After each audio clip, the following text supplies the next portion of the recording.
Bonjour à tous, on se retrouve ce dimanche sur l'hippodrome de Deauville pour une nouvelle émission Quintet Flash et c'est la fin de ce meeting deauvillais et on a affaire à un très bon lot dans ce barrière grand handicap. C'est une épreuve assez relevée, donc un handicap évidemment comme son nom l'indique qui va se disputer sur la distance de 1900 mètres et c'est la PSF.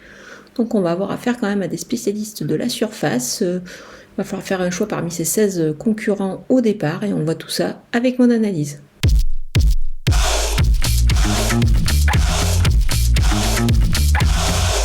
On attaque avec mes bases et le numéro 2, Kauna, c'est un cheval qui a été longtemps absent et qui revient très très bien après cette absence. Alors certes, sa valeur a été revue fortement à la hausse suite à ses très belles performances et 12 kg de plus sur l'échelle des poids, mais je pense qu'il est capable de réaliser encore de belles performances à ce niveau-là. Donc moi je le vois gagner ici et c'est l'occasion pourquoi pas de le jouer au jeu Sam gagnant placé sur le site theturf.fr. Et pour cela, il suffit d'ouvrir un compte sur le site et de bénéficier des 250 € de bienvenue avec le code promo FlashTurf. Derrière lui, le 14 Supersonic, moi j'ai bien aimé sa récente fin de course sur ce parcours justement. Alors certes, le lot est un petit peu plus relevé évidemment ce dimanche, mais il va bénéficier d'un petit poids et aussi d'une corde 8 qui peut lui être très bénéfique ici.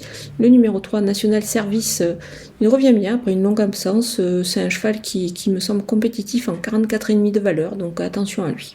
Les opposants avec le numéro 7, Kotchenko, s'il se plaît sur ce parcours, le cheval est en forme et à mon avis il a encore une chance de se distinguer ici. Le numéro 6, Vent Contraire, jugé sur sa récente tentative, moi je pense qu'il devrait encore une fois réaliser une belle perf dans cette catégorie, il a tout à fait la pointure. Le numéro 1, Parchemin, il semblait un peu chargé pour ses débuts dans les handicaps, certes il l'est toujours, mais attention, il retrouve une distance un petit peu plus longue et je pense que ça va le servir. Ça va certainement lui permettre de refaire surface ici. Le numéro 5, Gladys Senora, moi je m'en méfie, c'est une jument qui est régulière. Elle a déjà gagné à ce niveau-là en 42 valeurs, alors certes elle a moins de marge, mais attention, pour une place, il ne faut surtout pas la négliger. Et mon coup de poker, c'est le numéro 4, Watchim, il revient dans le handicap en 43 de valeur, c'est pas mal du tout, moi je pense que sa rentrée lui aura fait du bien, il va courir en progrès et il faut le surveiller ici évidemment de très très près. On poursuit avec les outsiders et le numéro 8, Frochim. Il avait sûrement besoin de courir pour sa rentrée. Il sera mieux selon son entraîneur, donc on va s'en méfier. Il peut accrocher ici une belle place. Le numéro 10, Lamento, il a désormais moins de marge, c'est sûr, à cette valeur-là. Mais attention, le cheval est en forme, donc on ne le néglige surtout pas. Le numéro 9, Dragonette, il a gagné pour sa rentrée sur ce parcours justement. Alors il a pris 3 kg de pénalisation.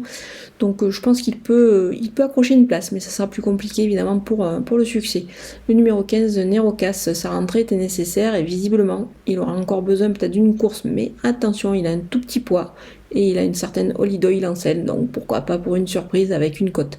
Le numéro 12, Mister Grenadine, c'est une pénalisation de 3 kg sur sa récente victoire. Alors sa marge est un petit peu plus réduite, mais on va quand même le conserver, on va pas l'éliminer ici. On termine avec les délaissés et le numéro 13, Cléodore. C'est un cheval qui est régulier, mais le lot est quand même beaucoup plus relevé ici. Moi, je vais m'en passer. Je pense que ça va être compliqué pour lui.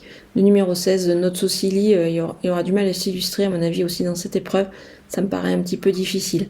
Le numéro 11, Créative, elle a perdu du poids, mais ça reste quand même un petit peu difficile ici de l'avoir compétitive dans cette catégorie. Voilà, on a passé en revue tous les partants de ce Quintet Plus Deauvillé. Il faut en profiter parce que, évidemment, c'est le dernier. Et je vous laisse avec ma sélection et mes conseils de jeu.